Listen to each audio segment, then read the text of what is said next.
Ang walang kapantay na martial god, unang yugto. Kabanata 1081, Celestial Place of the Alchemists. Nagtataka ako kung bakit nauna ka sa rangkang. Hinahangaan kita, brother.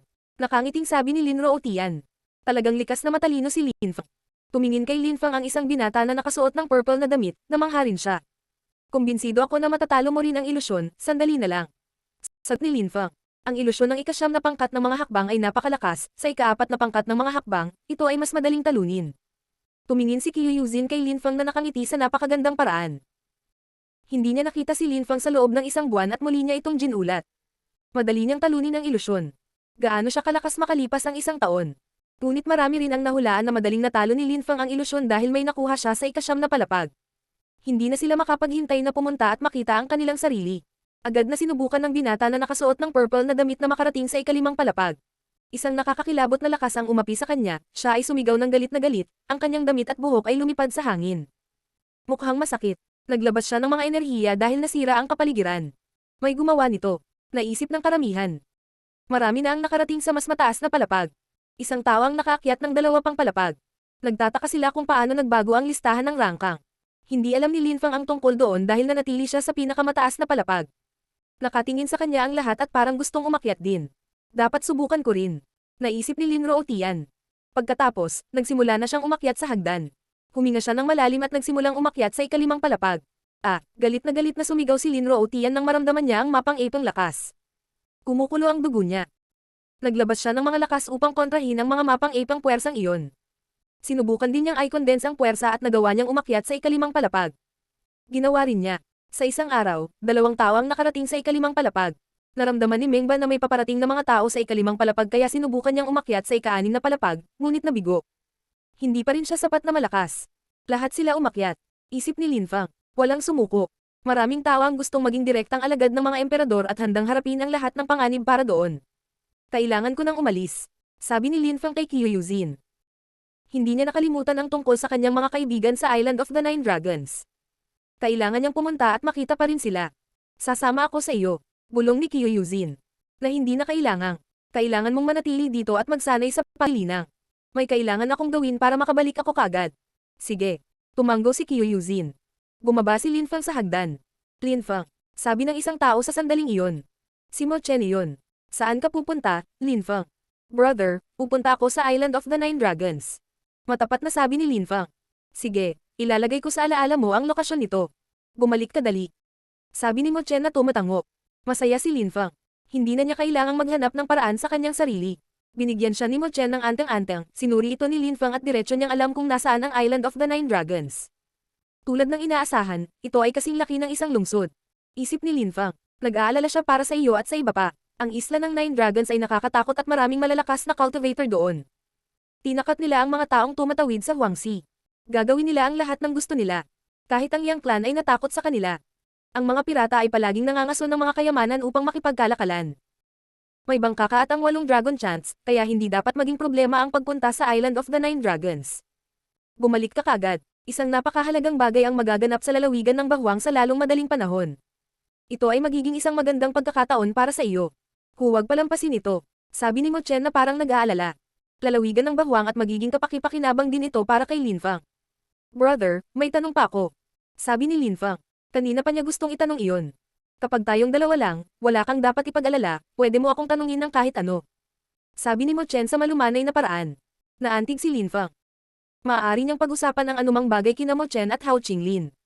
Mayroon akong isang kaibigan na isang hayop, noong siya ay nagiging tao, siya ay gumamit ng ipinagbabawal na lakas at permanenteng bumalik sa isang hayop. Paano ko siya matutulungang mabawi ang kanyang anyo bilang tao? Tanong ni Linfang. Si Mo Chen ay may malawak na kaalaman, malamang alam niya ang tungkol sa mga bagay na iyon. Hindi inalagaan ng kaibigan mo ang sarili niya. Kapag ang mga hayop ay naging tao, kailangan nilang mag-ingat at hindi maaaring gumamit ng limitadong lakas. Hindi ko alam kung hanggang saan niya ginamit ang kanyang lakas at kung gaano kalayo ang kanyang pagbabago. Kung siya ay isang ordinaryong hayop at ginamit ang lahat ng kanyang lakas, ang pagbabalik sa isang tao ay dapat na mainam sa ilang antas ng gamot sa tiyan. Gayunpaman, kung siya ay isang pambihirang hayop sa antas ng tiyan at gumamit ng maraming lakas, mabuti, ito ay magiging mahirap. Kakailanganin mo ang isang hindi kapani-paniwalang cultivator upang tulungan siya, o kakailanganin mo ng banal na gamot. Paliwanag ni Mo Chen. Naalala ni Linfang ang pusa noon na naging pusa at ginamit ang lahat ng kanyang lakas. Ilang sandali pa ay bumalik na siya sa pagiging tao. Iba si Meng Qing, siya ay isang napakalakas na cultivator kaya mas mahirap ang pagbawi. Damn the bastards who attacked her. Kinailangang maghintay ni Lin Fang. Lalakas siya, babalik kay Ganyu at lipulin ang East Sea Dragon Palace at Jade Heaven. Ano ang maaari kong gawin, mas tiyak, kung siya ay talagang malakas na hayop? Seryosong sabi ni Lin Fang. Mayroong dalawang solusyon. Sabi ni Mo Chen na nakaturo sa hagdanan. Pumunta ka sa ikasampung palapag, tutulungan ka ng aming mga guro. Kailangang maunawaan ni Lin Fang ang landas bago iyon. At para doon kailangan niya ng oras. Paano ang pangalawang solusyon? Tanong ni Lin Fang. Ang pangalawang solusyon ay ang hanapin ang Celestial Place of the Alchemists. Ito ay isang banal na lugar para sa mga alchemist na gumagawa ng mga table tasks. May mga banal na gamot doon. Gayunpaman, kailangan mong humanap ng paraan para mahanap ang gamot doon. Nakangiting sabi ni Mo Chen. Dalawang solusyon, wala sa mga ito ay madali. Siyempre, may pangatlong solusyon din. Si Lin Fang ay maaaring pumunta at hanapin ang mga sangkap mismo, gayunpaman, iyon ay masyadong mapanganib. Iyon ang dahilan kung bakit hindi sinabi ni Mo Chen kay Lin Fang ang tungkol dito. Nasaan ang Celestial Place ng mga alchemist? Tanong ni Lin Fang. Ang pinuno ng lugar ay isang emperador. Medyo parang Tiantay ang lugar na iyon. Nakangiting sabi ni Mo Chen. Kinailangan ni Lin Fang na pumunta sa isang nakakatakot na lugar para kumuha ng banal na gamot. Ang parehong mga solusyon ay masyadong mahirap. Ano kayang gagawin niya? Narinig ko na ang Celestial Place ng banal na babae ng alchemist ay lilito. Sabi Mo Chen biglang ngumiti kay Lin Fang. Ang Celestial Place ng mga pinuno ng mga alchemist ay palaging mga babae. Baka ang banal na babae ang susunod na empress doon. Kung pumayag siyang ibigay ito sa iyo, hindi magiging problema. Tumingin si Lin Fang kay Mo Chen at naramdaman niyang medyo palihim ang ngiti ni Mo Chen. Ang walang kapantay na martial god, unang yugto. Kabanata 1082, malupit na pamamaraan. May mga alon ng Desolated Chi sa dagat ng Huang. Sa pagkakataong ito, hindi siya naapektuhan ng Desolated Chi. Hindi naman siya natakot. Ngayon, maaari na siyang maligo sa Huangzi tulad ng karamihan sa malalakas na cultivator. Hanggat ang kanyang banal na celestial na chi ay sapat na malakas, kaya niyang makuha ang napakaraming Desolated Chi hanggat gusto niya. Hindi pinili ni Lin Fang na gamitin kaagad ang bangka ng Yang Clan dahil kung makakatagpo siya ng malalakas na cultivator sa gitna ng dagat, maaaring mapanganib ito. Dapat lang niyang gamitin ito kung may panganib. Maraming mga bangka ang papunta sa Island of the Nine Dragons noong mga oras na iyon. Pinatunayan nito na ito ay isang popular na destinasyon, lalo na para sa malalakas na cultivator. Nagpasya si Lin Fang na sumakay sa isang magandang bangka na kayang tumanggap ng hanggang 1,000 katao. Maswerte si Lin Fang sa pagkakataong ito, maraming tao sa bangka kaya halos agad silang makaalis. Umalis ang bangka, napaliligiran ng mga mapanlinlang na enerhiya. Ang Desolated Chi ay gumugulong sa mga alon. Maghintay. Sigaw ng isang tao sa pagkakataong iyon. Nagulat ang karamihan. May dalawang matandang lalaki, dalawang Zun cultivator. Buksan ang abstruse energy curtain, bibigyan ka namin ng dobleng dami sa abstruse crystals. Sabi ng matatandang lalaki. Tumanggo ang kapitan, ayaw niyang masaktan sila. Lahat, mangyaring labanan ng Desolated Chi sa 1 segundo. Walang tumanggi. Hindi sila maaapektuhan ng Desolated Chi kung sa 1 segundo lang. Binuksan ng kapitan ang protection na kortina. Nagpatuloy ang lahat sa pag-uusap.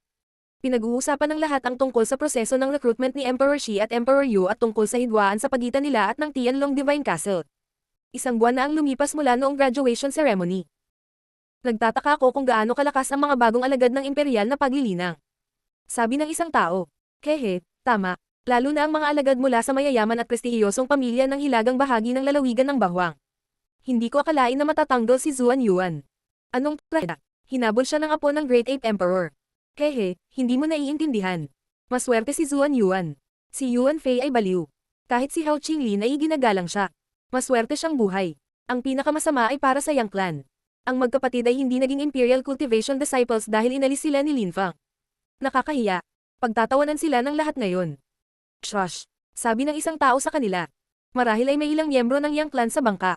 Nakaramdam sila ng malamig na chi. Anong kinakatakutan mo? Ang Yang Clan ay may sariling mga bangka, wala sila rito. Si Zuan Yuan ay hindi nakarank muna kaya hindi niya mahingi ang kamay ng babae. Kawawa naman siya. Si Yang Ziye ay maganda at maganda ang kanyang dugo. Kung maaari kong makipagtalik sa kanya, kahit na ako ay magiging masaya. Sabi nung taong tumawa ng malakas. Nagsimula na ring tumawa ng malakas ang lahat. Maraming lalaki ang nag-isip tungkol doon, ngunit walang nang ahas na sabihin ito ng malakas. Kumunat ang noo ni Lin Fang. Ang dalawang matandang lalaki ay mukhang galit na galit, bago pa man ang lahat ay nagsimulang tumawa ng malakas. Mga miyembro ng Yang Clan. Biglang naisip ni Lin Fang. Mukhang galit na galit ang dalawang matanda. May mga idiot sa lahat ng dako, ngunit hindi lahat ng idiot ay nangangahas na kumilos ng walang ingat. Malamig na sabi ng isang tao, biglang naputol ang lahat ng tawa. Tumingin sila sa mga matatanda, gusto nilang sumalakay, ngunit hindi ng ahas. Hindi nila makita kung gaano kalakas ang dalawang matandang iyon kaya hindi sila makakilos ng walang ingat. Bakit tumahimik ka ngayon? Ipagpatuloy ang pagsasalita. Malamig na sabi ng isa pang matanda. Galit siya ngunit hindi umatake. Mister, ikaw ba ay mula sa Yang Clan? Tanong ng isang tao. Hindi sumagot ang dalawang matanda, malamig lang silang tumingin sa mga tao. Nagsimulang hindi komportable ang mga tao. Kusa silang nagsasayang ng oras. Isip ni Linfang. Tumingin siya sa kapitan at sinabi gamit ang telepathy. Mister, kung may mangyari, buksan mo ang kortina, kung hindi, mamamatay tayong lahat dito. Tumingin ang kapitan kay Linfang at kumunat ang noo. Sinabi niya sa kanya, gamit ang telepathy. Ano ang ibig mong sabihin? Yung dalawang matandang iyon ay mula sa Yang Clan at pumunta dito dahil sa akin, gusto nila akong patayin. Kaya naman, naghihintay sila sa amin na malayo sa gitna ng Huangxi.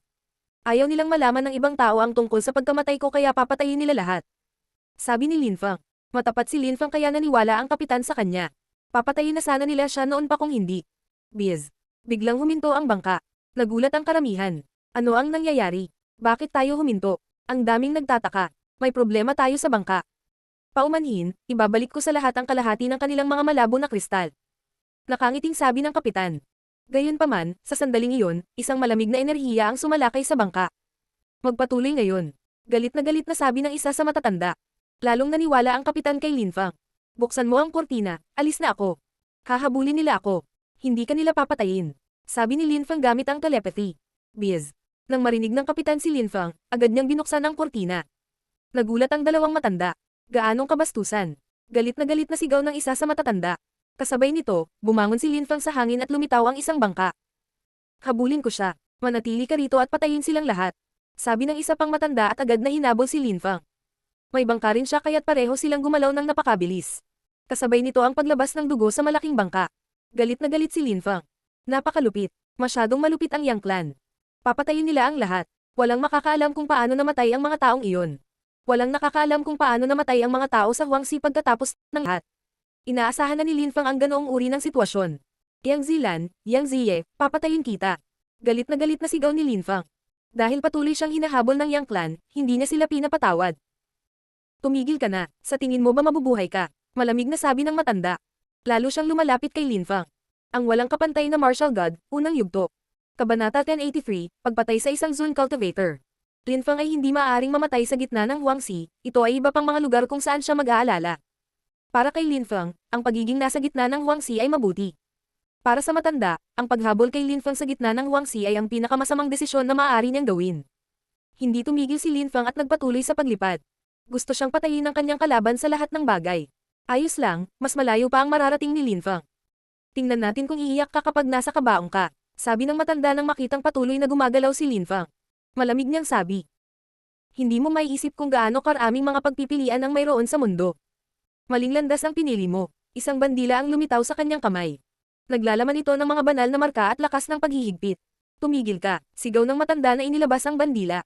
Sa isang iglap, lumitaw ang watawat sa tabi ng bangka ni Linfang. Biz. Biz. Kumikislap ang bandila dahil may kakaibang lakas sa loob. Hindi na makalayo pa si Linfang. Nakastak ka sa isang bakanteng espasyo ngayon. Sabi ng matandang lalaki na malamig na nakatitig kay Linfang. Isang banal na sandata. Malamig na sabi ni Linfang. Iyon ay isang banal na sandata, kaya't maaari nitong ay silang bangka. Napakaranggal ng Yang Clan. Dahan-daang tumalikod si Linfang at tinitigan ng matanda. Dalawang malalakas na Zun cultivator pagkatapos ko, mga banal na sandata, hindi ka panipaniwala. Sa tingin mo ba ganoon ako kalakas? Gusto pa nilang patayin ang lahat ng nasa malaking bangka dahil ayaw nilang malaman ni Tiantay na pinatay nila si Linfang. Pinag-isipan na nila ang lahat kung paano papatayin si Linfang. Sinabi ko na sa'yo, wala kang naiintindihan. Baka henyo ka, pero mamamatay ka, sabi ng matanda na may malamig na ngiti. Para sa kanya, patay na si Linfang. Bukod kina Yang Zilan at Yang Ziye, wala bang ibang tao na lumahok? Tanong ni Linfang. Hindi na kita kailangang kausapin. Mamamatay ka pagkatapos ng lahat. Pinahiya mo sina Yang Zilan at Yang Ziye, ngunit ang pinakamasama ay napigilan mo si Zuan Yuanxi na maging isang Imperial Cultivation Disciple. Sinira mo ang Yang Clan at ang mga plano ng Zuan Yuan Clan. Sa tingin mo ba ay pakakawalan ka ng Yang Clan? Sabi ng matanda. Gusto ng Yang Clan at ng Zuan Yuan Clan na magkapit-bisig at maging mas malakas, ngunit sinira ni Linfang ang kanilang mga plano. Nakita ko, nakangiting sabi ni Linfang. Ito ay isang tapat na ngiti. Sa kasamaang palad, hindi mo ako papatayin. Lumitaw si Demon of Chi. Nasa malaking panganib siya kaya't wala siyang ibang pagpipilian kundi bunutin ang kanyang demonyong espada. Kumunat ang noo ng matanda. Napatingin siya sa demonyong espada at nagulat siya. Bato ng demonyong selyo. Banal na sandata ng demonyo. Nagulat ang matanda. Ang mga ulap ng demonyo ay tumaas sa hangin at ang desolated chi ay bumagsak sa kalangitan. Mayroon kang napakahusay na sandata, kukunin ko ito sa iyo kapag namatay ka. Sabi ng matanda. Mukha siyang matako. Kinailangan ni Lin Fang na gamitin ang kanyang demonyong espada gamit ang kanyang mga bato ng Demon Seal. Kung hindi, dumihan ng demonyong espada ang kanyang kaluluwa. Kung ang matanda ay may ganoong espada, gagawin niya. Bata, hindi mo makokontrol ang espadang iyan. Kukunin ko na lang sa iyo. Sabi ng matandang itinapon ang sarili kay Lin Fang. Sa isang iglap, isang nakakatakot na enerhiya ang lumipat patungo sa demonyong espada ni Lin Fang. Gustong kunin agad ng matanda. Million Sword Fusion. Sabi ni Lin Fang.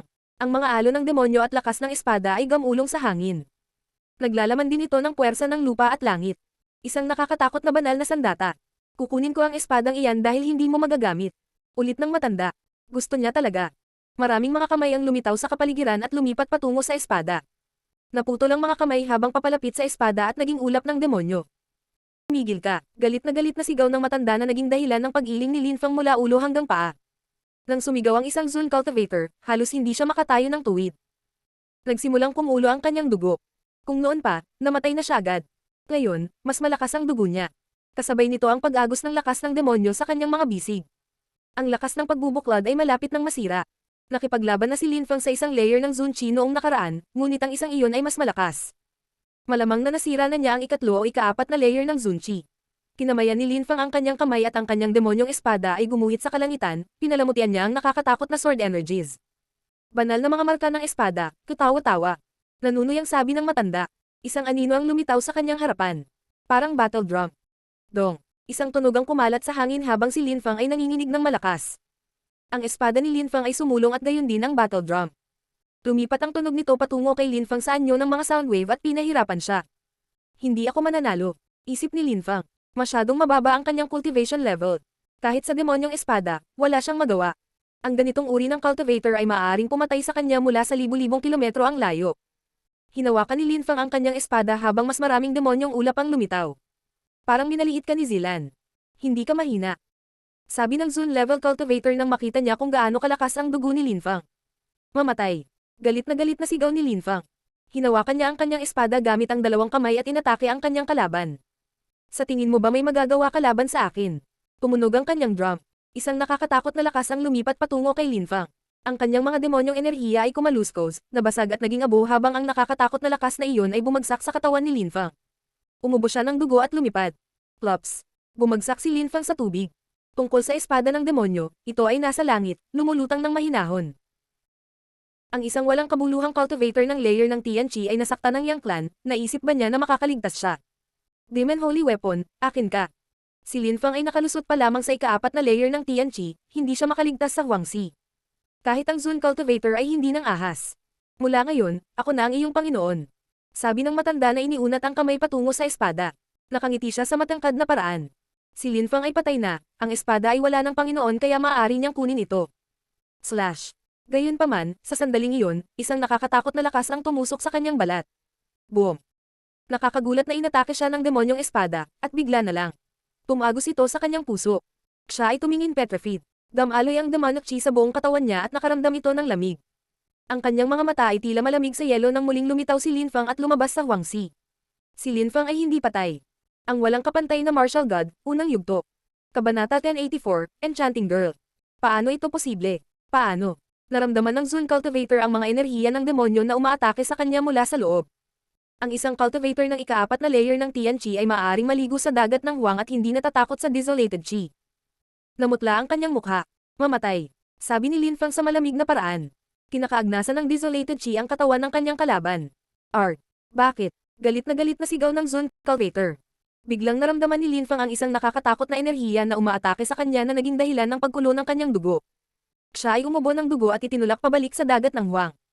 Maaring kumulo ang dugo ng Zun Cultivator. Kahit nasa desolated Chi, ang Zun Cultivator ay nasugatan at hindi namatay. Gayunpaman, siya ay nasugatan. Nagkaroon siya ng internal hemorrhage dahil masyadong biglaan ang pag-atake ng espada. Ang Zun Cultivator ay umuubo din ng dugo. Hawak niya pa rin ang demonyong espada habang dahan-dahan niyang itinataas. Biz. Isa pang lakas ang lumabas mula sa dagat ng Huang at ito ay nakasisilaw. Gusto ng Zone Cultivator na iwasan ang pag-atake ngunit ang kanyang mga pinsala ay masyadong malubha. Hindi niya naiwasan ang nakasisilaw na espada na tumatagos sa kanyang espada. Dilat na dilat ang kanyang mga mata. Isang banal na sandata. Isa pang banal na sandata. Nagulat ang matanda. Paano magkakaroon ng napakaraming banal na sandata si Lin Feng? Nasira ang kanyang plano. Dinala niya si Lin Feng sa gitna ng Huangxi, ngunit hindi natakot si Lin Feng sa Desolated Chi. Bukod dito, mayroon siyang ilang mga banal na sandata sa kanyang sarili. Sasabihin ko sa iyo kung bakit. Sabi ni Lin Feng. Binuksan niya ang kanyang ikatlong mata at pinakawalan ng Desolated Chi. Desolated Chi, paano? Hindi nakaimik ang matanda. Hindi niya maintindihan kung paano magagamit ni Lin Feng ang Desolated Chi. Kahit na ang matanda ay maaaring mamatay sa Desolated Chi. Ang malalaking alon ng nag-iisang Chi ay gamulong at inilibing siya. Hindi. Sigaw ng matanda na ayaw mamatay. Nanghina ang kanyang boses habang siya ay nalulunod. Nakapasok na siya sa ika-4 na layer ng Zun Chi, kaya isang trahedya ang pagkamatay laban sa isang cultivator ng ika-4 na layer ng Tian Chi. Pero, wala siyang masabi. Boom! Isang malaking alon ng gamulong at bumagsak muli kay Lin Feng kaya umubos siyang muli ng dugo. Inalis niya ang kanyang TNG sword at gumamit ng demonyong bato ng selyo upang muling itatak ang demonyong espada. Halos makontrol na niya ang demonyong espada. Ubo, malapit na iyon. Naisip ni Lin Feng na umuubo muli.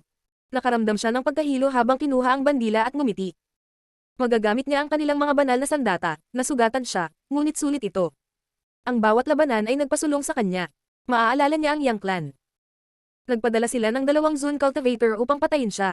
Kukunin ni Lin Feng ang lahat ng kanilang mga bangka kung kaya niya. Napangiti siya nito. Pagkatapos noon, bumalik si Lin Feng sa sarili niyang bangka at humiga sa loob. Nakakamatay pa rin ang kanyang mukha. Nakapatay siya ng isang Zone Cultivator. Pagkaalis ni Lin Feng, dumating ang isa pang Zone Cultivator kung saan siya nakalaban. Pinatay niya ang lahat ng nasa malaking bangka. Pagkatapos, naramdaman niya ang Chi at lumipad. Isang mahinang Chi na lang ang natitira. Ang Desolated Chi ng dagat ng Huang ay maaaring sumipsip ng lahat ng Chi. Tiyak na nag-away sila dito, ngunit nasaan sila ngayon? Naisip ng matanda na nakasimangot. Ang kanyang kapwa ay kasing lakas niya, malamang napatay niya si Lin Feng ngunit nasaan siya ngayon? Hindi niya naintindihan. Bumalik ba siya sa Yang Clan para sabihin na nagawa namin ang aming misyon? Galit na isip ng matanda. Iyon lang ang posibilidad na maisip niya. Tumalikod siya at naghanda upang bumalik sa Yang Clan. Ang isla ng Nine Dragons ay may 1,000 taong kasaysayan. Ayon sa mga alamat, ang pinuno ng isla ay malupit at uhaw sa dugo. Ito ay isang emperador na nagbukas ng Huangxi at nanirahan doon. Maraming tao ang nagpasya na sumunod sa kanya at sumunod sa kanya. Walang bagay na hindi niya nang ahas na gawin. Palagi siyang naghahanap ng mga kayamanan sa dagat ng Huang. Ang isla ng Nine Dragons ay naging mas malakas pa. Pagkatapos, nagsimula na silang manggal-akal ng mga nakaw na bagay. Sila ay yumaman at yumaman. Ngayon, sila ay naging isang tunay na lungsod sa gitna ng dagat ng Huang. Ang dagat ng Huang ay kanilang teritoryo at maaari nilang gawin ang anumang bagay doon. Bukod sa ilang nakakatakot na makapangyarihang cultivator, nang ahas silang salakayin ang sinuman. Noong nakaraang pagkakataon, naglakas loob silang salakayin si Yang Ziye, para sa kanila ito ay kapaki-pakinabang. Kung ang anak ng pinuno ng Island of the Nine Dragons ay maaaring makipagtalik sa kanya, siya ay magiging mas malakas. Sa paligid ng kanilang teritoryo, mayroong 9 na naglalakihang estatwa ng dragon at iyon ang kanilang mga bangka. Maaari silang tumanggap ng hanggang 10,000 tao sa bawat isa sa mga bangkang iyon.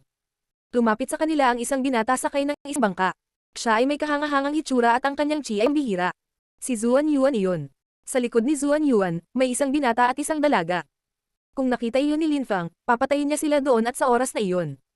Ang binata at ang dalagang kasama ni Zuan Yuan ay sina Yang Zilan at Yang Ziye. Kahit na si Zuan Yuan ay hindi naging isang Imperial Cultivation Disciple at hindi pa napatunayan na siya ay sapat na malakas para hingin ang kamay ni Yang Ziye, umaasa pa rin siya na ang kanyang clan at ang kanilang clan ay maaaring magsanib ng kamay.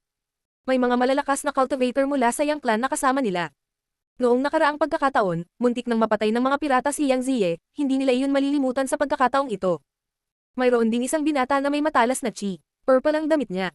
Kung nakita siya ni Lin Feng, iisipin niyang ang kanyang Chi ay katulad ng kay Zuan Yuan. May isang batang babae na nakasuot ng itim na damit na tila isang celestial na nilalang. Siguradong nakakapukaw siya ng hitsura. Ang kanyang mahabang itim na buhok ay lumilipad sa hangin at ang kanyang mga mata ay nakakasilaw. Sa kasamaang palad, napapalibutan siya ng kakaibang enerhiya at hindi siya nakikita ng mga tao ng malinaw kahit na marami ang sumusubok. Sa likod ng hot girl na iyon, may isang binata na nakaitim na damit. Kung makikita siya ni Lin Feng at Qiyong Chi, magugulat sila. Ito ay ang cultivator sa itim na damit na nakita nila sa palasyo ng dragon, ang hayop. Pinoprotektahan niya ang hot girl na iyon. Ang walang kapantay na martial god, unang yugto. Kabanata 1085, Desolate Stone. Sa sandaling iyon, isang bangka ang bumulaga sa kalangitan at lahat ay nakatingin dito. Iyan ang aking bangka. Sabi ni Yang Ziye. Nagulat sina Zuan Yuan at Yang Zilan at tumingin sa bangkang iyon na sumisigaw. Lin Feng. Lin Feng. Inulit ng iba. Si Lin Feng ay naging tanyag na sa hilagang bahagi ng bahwang dahil umakyat siya sa siyam na pangkat ng mga hakbang at siya ay nauna sa proseso ng recruitment ni Emperor Shi at Emperor Yu. Nagulat ang ibang tao nang makita nila ang bangka. Hindi maraming tao ang maaaring gumawa ng gayong bangka. Ang mga taong iyon ba ay mula sa Yang Clan? Kung may matandang tao sa loob nito, wala silang magagawa. Kung ito ay isang kabataan, bakit hindi ito nakawin? Ang mga pirata ay mahilig magnakaw. Alam ni Lin Feng na delikado ang paggamit ng bangkang iyon dahil hindi siya sapat na malakas. Maaaring nakawin ng mga pirata ang bangka mula sa kanya at iba pa. At hindi siya makapagsuot ng maskara. At least, naka-recover na siya. Nawala ang kanyang bangka at tumalon si Lin Feng sa Island of the Nine Dragons. Nakita siya ng mga tao dahil wala na siyang itinatago. Napakabata at naglakas loob siyang pumunta rito. At saka, hindi siya natatakot sa Desolated Chi. Naisip ng karamihan nang makita siyang iniligpit ang kanyang bangka kahit hindi pa siya dumarating. Kung nakita nila si Lin Feng sa gitna ng dagat, sinalakay na nila siya. Lin Feng. Galit na sigaw ng isang boses. Si Zuan Yuan iyon at gusto niyang patayin si Lin Feng. Hiniling ni Lin Feng kay Yuan Fei na sirain ang pagsusulit ni Zuan Yuan. Lalo niyang kinasusuklaman si Lin Feng dahil doon. Mamatay. Galit na galit si Zuan Yuan. Agad niyang itinapon ang sarili kay Lin Feng, sumuntok sa hangin at naglalabas ng mga hagong. Kaya mo ba akong patayin? Malamig na tanong ni Lin Feng. Hindi siya gaanong nagsalita at hindi rin tumakas. Actually, umusad siya. Sinalakay ng mga nakakasilaw na ilaw ang kapaligiran. Lumitaw ang sword energies at starlights habang ang suntok ni Zuan Yuan ay agad na nawasak at ang sword energies ay agad na inapi siya. Isang banal na sandata. Hindi makapaniwala ang karamihan. Ang lalaking iyon ay may mga banal na sandata. Sinuntok ni Zuan Yuan ang hangin sa direksyon ni Lin Feng, ngunit lahat ng suntok niya ay nawasak. Ang TNG sword ni Lin Feng ay naglalaman ng mga star energies. Million sword fusion, mamatay. Inatake muli ni Lin Feng si Zuan Yuan gamit ang kanyang espada. Mabilis na umatras si Zuan Yuan at sinuntok ang mga bituin, ngunit nawasak din ang kanyang mga suntok. Nagpatuloy siya sa pagtakbo palayo. Ang espada ni Lin Feng ay bumagsak sa lupa at lumitaw ang isang napakalaking bunganga. Gusto mo akong patayin, pero pwede ba? Mayroon ka lang kaunting Imperial Chi at sa tingin mo ay emperador ka. Sabi ni Lin Feng ng masama. Tumingin sa kanya si Zuan Yuan at malamig na sinabi. Kung wala kang banal na sandata, napatay na kita. Kung, nakakatawa. Sa ilusyon, noong exam, pinatay na kita minsan. Kung tayo ay nasa parehong antas ng paglilinang, muli kitang papatayin. Sabi ni Lin Feng na malamig na sumulyap kay Zuan Yuan. Pagkatapos ay sinulyapan niya sina Yang Zilan at Yang Ziye na paparating din. Ngunit, nang makita niya ang mga Zun cultivator sa likuran nila, naunawaan niyang hindi niya sila mapapatay sa pagkakataong ito. Hindi ka patay, sabi ni Yang Ziye. Mukha siyang nagulat. Tumiti si Lin Feng sa isang maningning ngunit kakaibang raan. Ang mga batang disipulo ng Yang Clan ay talagang mahina. Ngayong wala ka ng mga bangka, kailangan mo ng mga matatanda na magpoprotekta sa iyo. Lalo na ikaw Yang Ziye, ang ganda mo at malakas ang dugo mo, madaling mangyari sa iyo kung lalabas kang mag-isa sa gabi. Binyantaan sila ni Lin Feng. Isang cultivator ng ika-4 na layer ng Tianqi ang nagbabanta sa kanila sa harap ng lahat. Maraming tao ang nakatingin sa kanila. Si Yang Ziye ay galit na galit at napahiya. Naiintindihan niya ang ginagawa ni Lin Feng. Pinagtatawanan siya nito. Muntik na siyang ma-rape noong nakaraan kaya ngayon kailangan siyang protektahan ng mga matatanda para walang makaisip na panggagahasa sa kanya. Nauna si Lin Feng sa proseso ng recruitment ni Emperor Yu at Emperor Shi. Gaano kalakas? Ang karamihan ay masaya na makita si Lin Feng, narinig na nila siya at kung paano niya hinamak ang Yang Clan. Gayunpaman, sa publiko, maraming tao ang natatakot sa Yang Clan. Si Lin Feng ay kumikilos na kasing mayabang ni Zuan Yuan. Hindi alam ng karamihan na ang Yang Clan ay nagpadala na ng mga tao para patayin si Lin Feng ng palihim. Sa pagkakataong iyon, dumating din ang babaeng nakaitim na damit. Sabi ng nakaitim na damit sa likod niya. Prinsesa, si Lin Feng iyan, una siya sa recruitment process ng 2 emperador. Nakita ko na siya sa Dragon Palace. Hindi siya natatakot sa Desolated Chi. Naniniwala ako na nakahanap siya ng ilang kayamanan sa palasyo ng Dragon. Ang babae ay mukhang kalmado at hiwalay, ngunit ang mga lalaki ay madaling napukaw kapag sila ay tumingin sa kanya. Tumanggo ang prinsesa at nawala. Maraming tao ang nagulat, wala silang ganang iwan ang sarili nila. Tumiti si Lin Feng at tumingin kay Zuan Yuan at sa magkapatid na Yang. Parang gusto pa niyang pagtawanan ang mga ito na ikinagalit nila. Isang cultivator ng ika-4 na layer ng Tianqi ang nang-ahas na pagtawanan sila. Lalo na naasar si Zuan Yuan. Sobrang confident niya sa sarili niya. Maging ang ilang Zun cultivator ay nagpakita sa kanya ng paggalang. Si Lin Fang ang unang taong nakilala niya na may mas mababang antas ng cultivation kaysa sa kanya at hinamak siya. Zuan Yuan, kapatid, kung papalarin tayo, makakakuha tayo ng banal na sandata. Napakalakas mo kaya madali mo siyang mapatay. Sabi ni Yang Zilan. Papatayin ko talaga siya. Sabi ni Zuan Yuan na mukhang heroic. Huwag mag-alala, nagdala kami ng sapat na malabo na mga kristal, isipin din ang tiwangwang na bato. Malamig na sabi ni Yang Zilan na nakatingin kay Lin Fang. Hindi pinansin ni Lin Fang si Zuan Yuan at pumunta sa gitna ng Island of the Nine Dragons. Kailangan niyang mahanap ang lalaking huling nakilala niya. Tatanungin niya siya tungkol Tang Yuyu. Hindi niya mahanap ang kanyang mga kaibigan na umaasa lamang sa kanyang sariling lakas. Ang isla ng Nine Dragons ay hindi mukhang nasa gitna ng Wangxi. Mukhang isang malaking lungsod. Mas marami pa ang tao doon kaysa sa Tianjin City. Marami ring malalakas na culter. Pinahirapan niya ang ilang mga tao na magsalita at tila may mangyayari sa isang tiwangwang na bato. Maraming mga kayamanan sa dagat ng Huang, kabilang ang mga tiwangwang na bato, tulad ng batong natagpuan ni Yuan Fei noong nakaraang pagkakataon. Maraming tao mula sa isla ng Siyam na Dragons ang nagpunta upang manghuli ng mga tiwangwang na bato.